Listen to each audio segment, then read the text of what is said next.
আসসালামু আলাইকুম। আজকে আমরা একটা মিটার দেখব।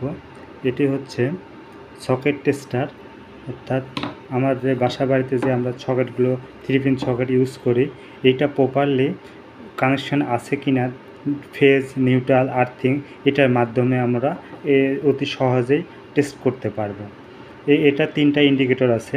এই 3টি ইন্ডিকেটর মূলত আমাদের সেই নির্দেশনা দিবে যে এটা কি পজিশনে আছে। যদি আমার প্রথম দুইটা এখান থেকে প্রথম দুইটা যদি ব্লিঙ্ক করে, অর্থাৎ যদি জ্বলে, তাহলে আমার এটা কারেক্ট আছে, ঠিক আছে। আর এই পাশে যদি দেখি যে প্রথমে একটা জ্বলতেছে, বাকি দুইটা জ্বলে নাই, সেক্ষেত্রে হবে ওপেন গ্রাউন্ড, অর্থাৎ আমার যে আর্থিংটা সেটা দেওয়া নাই। তাই এখন নিচে আসি। যদি আমার শুধু মাঝেরটা জ্বলে তাহলে ওপেন নিউট্রাল, অর্থাৎ নিউট্রাল যদি না থাকে শুধু মাঝেরটা জ্বলে। আর 3টা যদি না থাকে তাহলে হবে সেটা ফেজ। আমার যদি না দেয়, কানেকশন করে, তাহলে 3টাই জ্বলবে না।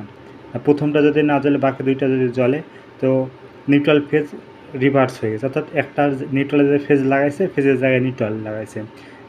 যদি মাঝেরটা শুধু না জ্বলে তাহলে হবে সেম, প্রথমটা যদি জ্বলে তাহলে নিউট্রাল ফেজ আর গ্রাউন্ড রিভার্স হয়ে গেছে।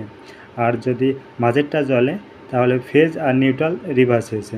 আর নিচে যে 3টা যদি জ্বলে তাহলে গ্রাউন্ড যদি মিস হয় বা ফেজ গ্রাউন্ড রিভার্স হয়, সেক্ষেত্রে এইটা দেখাবে। তো আমরা এটা প্র্যাকটিক্যালি একটু দেখি। এটা আমাদের 3 পিন সকেট।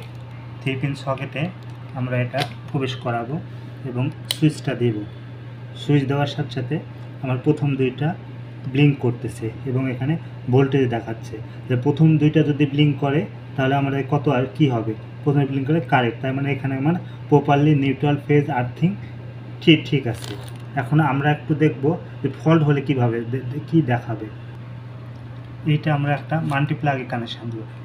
এইখানে শুধু নিউট্রাল আর ফেজ আছে, অর্থাৎ নিউট্রাল আর ফেজ দিলাম। তাহলে দেখি কি হয়। নিউট্রাল ফেজ দিয়েছি, সুইচটা দিলাম, মাল্টিপ্লাগে আমার পাওয়ার আসছে, সেক্ষেত্রে আমি এটা ইন করলাম। তাহলে আমরা একটু দেখি কি হচ্ছে। শুধু আমার একটা লাইট ব্লিঙ্ক করতেছে, তার মানে এটা হচ্ছে কি ওপেন গ্রাউন্ড, অর্থাৎ আমার এখানে নিউট্রাল আর্থিংটা পাচ্ছে না। তাহলে যেহেতু আমি এখানে আর্থিং কানেকশান করি নাই, সেক্ষেত্রে আমার এখানে আর্থিংটা আসতেছে না। যদি নিউট্রাল আর্থিং উলটপালট থাকে সেক্ষেত্রেও দেখাবে। এই সকেটটা আমরা দেখি, এখানে ফেজের জায়গায় ফেজ আছে, নিউট্রালের জায়গায় নিউট্রাল দেওয়া আছে এবং আর্থিংয়ের জায়গায় আর্থিং দেওয়া আছে। তো সেক্ষেত্রে আমার সকেট টেস্টার কী দেখায় সেটা সকেট টেস্টার আমার এখানে বলতেছে সে ঠিক আছে, অর্থাৎ প্রপারলি ঠিক আছে, নিউট্রালের জায়গায় নিউট্রাল, ফেজের জায়গায় ফেজ। এভাবে আমরা টেস্ট করতে পারি। তো ধন্যবাদ সকলকে। যদি আমার ভিডিও আপনাদের ভালো লেগে থাকে, লাইক করবেন, কমেন্ট করবেন এবং সাবস্ক্রাইব করবেন। আসসালামু আলাইকুম।